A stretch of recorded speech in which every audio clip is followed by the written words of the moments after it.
Hello everyone, welcome to this amazing platform of our channel Panesha for Competitive Examinations and I am Piyush।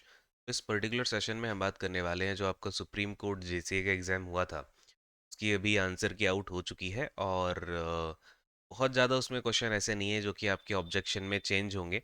कई बच्चे उसमें दो तीन questions पे लगा भी रहे हैं ऑब्जेक्शन, बट वो क्वेश्चन आपका काफ़ी उम्मीद है कि वो मतलब सेम आंसर रहेगा, चेंज नहीं होगा।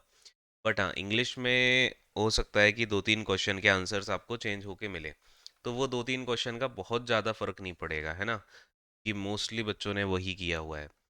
फिलहाल हम यहाँ पे जो जूनियर कोर्ट असिस्टेंट है उनके मार्क्स का एनालिसिस करेंगे कि क्या कट ऑफ आपकी बन सकती है। और यहाँ पे ये सैम्पल साइज़ जो है स्टूडेंट्स का वो 21,940 स्टूडेंट्स का है और ये डेटा रैंक मित्रा का लिया हुआ है, ठीक है। तो अपने आप में वेरीफाइड है ये, इसमें कोई ऐसा दिक्कत वाली बात है नहीं। के अलावा इस वीडियो में हम बात करेंगे, कई बच्चों ने मुझसे लास्ट वीडियो में पूछा था कि सर टाइपिंग स्पीड के मार्क्स मिलते हैं क्या। जो भी टाइपिंग स्पीड होगी उसके हिसाब से मार्क्स ज़्यादा मिलेंगे, जैसे किसी की 45 टाइपिंग स्पीड आई है या किसी की 40 आई है तो उसको ज़्यादा मार्क्स मिलेंगे।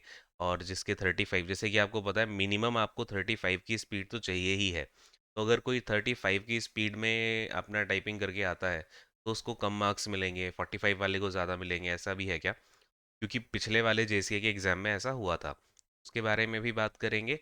और डिस्क्रिप्टिव के लिए आप कैसे क्या चीज़ें कर सकते हो वो भी हम देखेंगे, है ना। डिस्क्रिप्टिव के लिए मैं भी आपको हेल्प करूँगा, तो ज़्यादा कुछ इसमें इशू टेंशन लेने वाली बात ही नहीं है। आपको बस डिस्क्रिप्टिव के लिए मैं जो बताऊंगा उतना कर लेना है ना।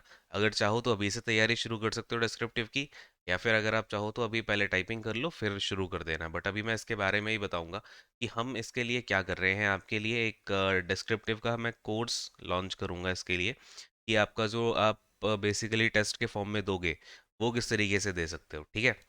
चलो, तो अब हम सबसे पहले देखते हैं कि आपका क्या यहाँ पे मार्क्स बन सकते हैं। अगर हम डेटा देखें तो अगर आप देखोगे कि 100+, देखो सबसे पहले तो आपको ये दिमाग में होना चाहिए कि भाई मेरे पास वैकेंसीज कितनी हैं, 241 वैकेंसीज हैं। और काफ़ी हाई चांसेस है कि ये आपका 15 टाइम्स या फिर आपका 20 टाइम्स बच्चों को लेंगे, ठीक है। तो अगर आप इसमें ये भी देख लो कि भाई 15 टाइम्स अगर बच्चों को लिया जाता है तो 3615 बच्चे बनते हैं टाइपिंग के लिए, है ना। और अगर आप 20 टाइम्स भी लेके चलो तो ये आपके बनते हैं 4820, ठीक है। तो अराउंड आप मान सकते हो कि 5000 टू 6000 के बीच में बच्चे सुप्रीम कोर्ट बुला सकता है टाइपिंग के लिए। क्योंकि ये 20 टाइम्स की हाई पॉसिबिलिटी इसलिए है बिकॉज आपका अभी आपका ये पहले टाइपिंग का टेस्ट होगा और टाइपिंग टेस्ट में ही सबसे भारी जनता बाहर होती है। फिर इसके बाद में आपका डिस्क्रिप्टिव टेस्ट होगा। फिर इसके बाद में आपका इंटरव्यू होना है ना। और इंटरव्यू में इन्होंने दिया हुआ है कि इंटरव्यू में 1:3 के रेशियो में बच्चों को बुलाएंगे। तो ये भैया तभी पॉसिबल है जब यहाँ पे बच्चे 1:20 में बुलाए जाएं और यहाँ पे फिर छटनी होते होते इंटरव्यू में 1:3 के रेशियो में बुलाए जाएंगे। कई लोग बोल रहे हैं कि 1:10 के रेशियो में बुलाए जाएंगे, बिल्कुल पॉसिबिलिटी नहीं है, है ना। मिनिमम मिनिमम आपका 1:20, और मैं इसको मतलब बिल्कुल एक्सट्रीम केस मान के चल रहा हूँ।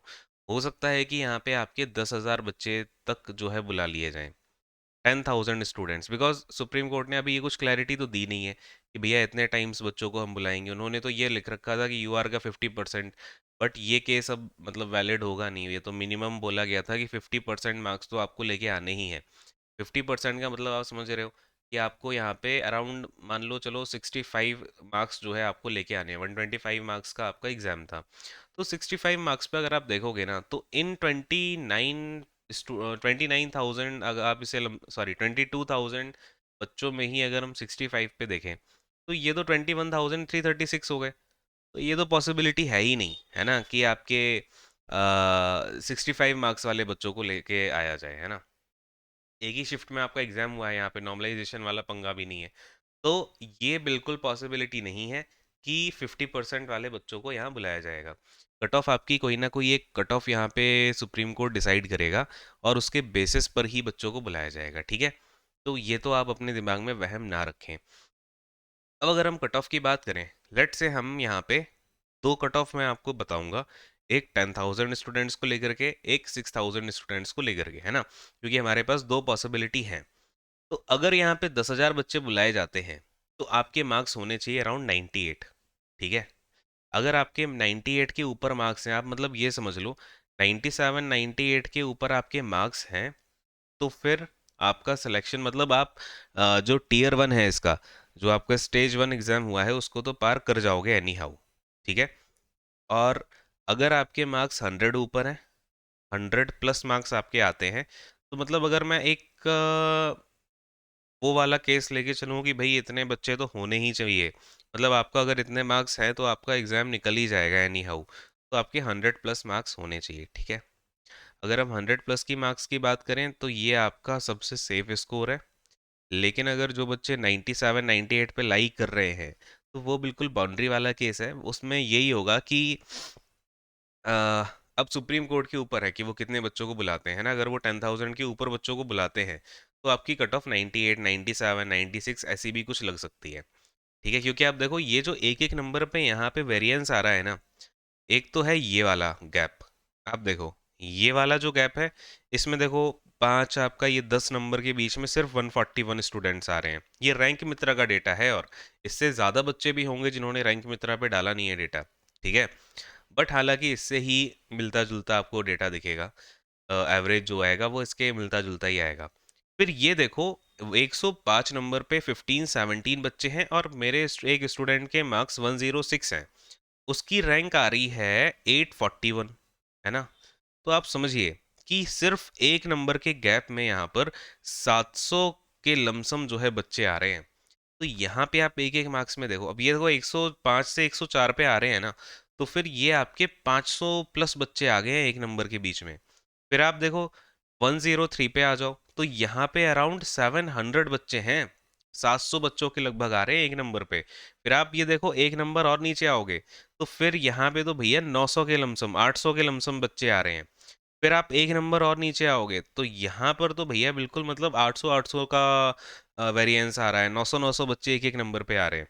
तो ये एक बहुत बड़ी बात है कि आप जैसे जैसे एक एक नंबर डिक्रीज हो रहा है ना, वैसे वैसे बहुत ज़्यादा वहाँ पे बच्चों की संख्या है। ठीक है, तो इसलिए कट ऑफ अगर आपका, अगर हम एक मान के चलें तो जिनके 100+ मार्क्स हैं, वो तो भैया टाइपिंग के लिए भी तैयारी करो और डिस्क्रिप्टिव के लिए भी तैयारी करो, क्योंकि भाई टाइपिंग में ही मेन खेल है। टाइपिंग में अगर आपका 40+ टाइपिंग बन रही है ना, अगर घर पे, तभी आप जाकर के वहाँ 35+ की टाइपिंग निकाल पाओगे। और इसमें एरर भी बस 3% का मांगते हैं, और बहुत इजी पैसेज नहीं आता है। ठीक है, जैसे एसएससी सीजीएल के केस में आता है ऐसा पैसेज नहीं आएगा, अच्छे लेवल का पैसेज आता है, मतलब ठीक ठाक लेवल का आता है ना। तो ये याद रखिएगा। अच्छा, अब जिन बच्चों के 95 के ऊपर मार्क्स हैं वो क्या करें भैया, 95 से अगर 100 के बीच में मार्क्स हैं तो आप टाइपिंग तो बिल्कुल छोड़ो मत।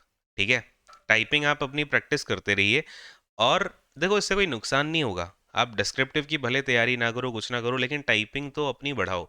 आपका कोई भी एग्जाम होगा ना आगे, उसमें टाइपिंग हेल्प देने ही वाली है। इवन जिसके 60 नंबर भी हो ना, जितने भी बच्चे हैं वो टाइपिंग प्रैक्टिस तो करके ही रखो। आपका सीजीएल का एग्जाम आएगा, आपके जितने भी ये एग्जाम आने वाले हैं कॉम्पिटिटिव, सभी में टाइपिंग मांगने वाले हैं, है ना। और अभी कोर्ट को लेकर के आपका दिल्ली में अभी वैकेंसी आई थी, आपको याद होगा, जे की आई थी, है ना। अब क्या होगा कि जो चंडीगढ़ हाई कोर्ट है ना, वहाँ पे भी वैकेंसीज आएंगी, और आईएएस अभी स्टेनो की आई भी हुई है। तो ये एग्जामिनेशन तो धीरे धीरे आते ही रहेंगे, बट आपको अपनी टाइपिंग स्पीड आप याद रखो। अगर आपको कोर्ट में सिलेक्शन लेना है, कोर्ट के किसी भी पेपर में, तो आपके पास टाइपिंग और एक आपको इंग्लिश, इंग्लिश लैंग्वेज का जो पेपर होता है, ये दोनों चीज़ें अगर आपकी अच्छी हैं, तो आप किसी ना किसी कोर्ट के एग्जाम में अपना सिलेक्शन लेके ही जाओगे एनी हाउ। ठीक है, अच्छा अब अगर हम टाइपिंग के मार्क्स की बात करें कि भैया कितना मार्क्स का डिस्ट्रीब्यूशन है, तो यहाँ पे बात करते हैं। तो जिन बच्चों के यहाँ पे मतलब पिछली बार के बेसिस पे हम ये वाली बात करने लग रहे हैं, जिन बच्चों की स्पीड 35 to 40 थी, ये सुप्रीम कोर्ट ने ही अपने एक नोटिस में बताया हुआ था कि जिनकी स्पीड मतलब आरटीआई थी ये बेसिकली, तो 35 to 40 वर्ड पर मिनट है, ये हम पूरी बातें डब्ल्यूपीएम में करेंगे, उनको 25 मार्क्स अवॉर्ड किए जाएंगे। ठीक है, जिनकी स्पीड 40 से 45 रहेगी उनको यहाँ पर 30 मार्क्स दिए जाएंगे। जिनकी 45 मतलब 46 से 50 रहेगी, ठीक है, 46 से 50 के बीच में रहेगी, उनको यहाँ पर 35 मार्क्स अवॉर्ड किए जाएंगे। मतलब आप देखो 5-5 मार्क्स ऐसे बढ़ते जाएंगे। 51 से 55 है तो उनको 40 मार्क्स अवॉर्ड किए जाएंगे। जिनकी 56 से 60 है उनको यहाँ पर 45 मार्क्स अवॉर्ड किए जाएंगे। तो आप देख रहे हो कितना ज़्यादा डिफरेंस जब मेरिट बनेगी ना। ये देखो, जिस बच्चे की स्पीड 60 वर्ड पर मिनट है और जिसकी 25 है, उसने 20 मार्क्स का एज तो अभी यहीं ले लेगा वो। बात समझ पा रहे हो? ये अपने आप में यार बहुत डिसाइडिंग फैक्टर है। अब जिसकी 61 प्लस है, यानी कि जो 61 से ज़्यादा वर्ड पर मिनट की टाइपिंग करेगा, उसको यहाँ पर 50 मार्क्स मिलेंगे। तो देखो यार, ये तो सीधा डबल वाली बात होगी। भैया कहाँ 25 मार्क्स और कहाँ 50 मार्क्स, एग्जामिनेशन में 25 मार्क्स का डिफरेंस तो बहुत ज़्यादा होता है। तो ये पूरा टाइपिंग का ही खेल होने वाला है। तो आप इस बात को समझिए, अपनी टाइपिंग पे बहुत अच्छे से काम करिए। अगर आपको टच टाइपिंग नहीं आती है, आप टच टाइपिंग सीखिए, बिकॉज जो सीजीएल वाले बच्चे हैं वो अगर 30 पे लटक के हो, आप 30 से आगे बढ़ ही नहीं पाओगे। आप अगर देख देख के टाइपिंग करते हो कीबोर्ड को, आपको देख देख के टाइपिंग छोड़नी होगी, ठीक है। अब दूसरी बात आती है कि डिस्क्रिप्टिव जो आपका होगा, उसके लिए हम क्या कर रहे हैं। तो डिस्क्रिप्टिव के लिए मैं भी एक कोर्स लॉन्च करूंगा। उसमें हम क्या करेंगे, आपको डेली एक टॉपिक लिखने को देंगे, है ना। जो भी बच्चे उसमें इनरोल कराएंगे, उसमें हम डेली एक टॉपिक देंगे आपको, ठीक है। उस टॉपिक के ऊपर आपको लिखना है अपने हिसाब से कि मैं ये लिख देता हूँ, वो लिख देता हूँ, आपको जो भी होगा। उसके बाद उस मतलब डिस्क्रिप्टिव का एक तरीके से टेस्ट सीरीज है ना। डिस्क्रिप्टिव की टेस्ट सीरीज है ये। उसमें आपको 2-4 वीडियो भी मैं दे दूंगा, किस तरीके से काम करना होता है, क्या आपको लिखना है, कैसे लिखना है। और आपको इसमें ये करना है कि आपको डेली जो टॉपिक मिलेंगे उनको लिख करके अपनी कॉपी का पीडीएफ बना करके हमें मेल करना होगा, या फिर हम आपको एक टेलीग्राम, एक पर्सनल टेलीग्राम प्राइवेट ग्रुप बनाया जाएगा, उसमें आपको ऐड कर दिया जाएगा, है ना। तो आपके जो भी डाउट्स होते हैं, जो भी चीज़ें, आप वहाँ भी पूछ सकते हो। बट इधर आपको मेन काम ये करना है, आपको मेल आईडी मिलेगी, उस मेल आईडी पे अपनी डिस्क्रिप्टिव लिख करके आपको मेल कर देना है, ठीक है। और अ, एक सेकेंड, हाँ, उसको लेने के लिए आप यहाँ पर, या फिर उसके बारे में जो भी इंफॉर्मेशन है, वो आप इस मेल आईडी पर मेल करके पूछ सकते हो, 1einfotech@gmail.com। और इसकी अभी प्राइसिंग जो है वो, एज ऑफ नाउ, जब तक आपका टाइपिंग टेस्ट नहीं हो जाता, है ना, टाइपिंग टेस्ट की डेट तक वो रहेगी 249।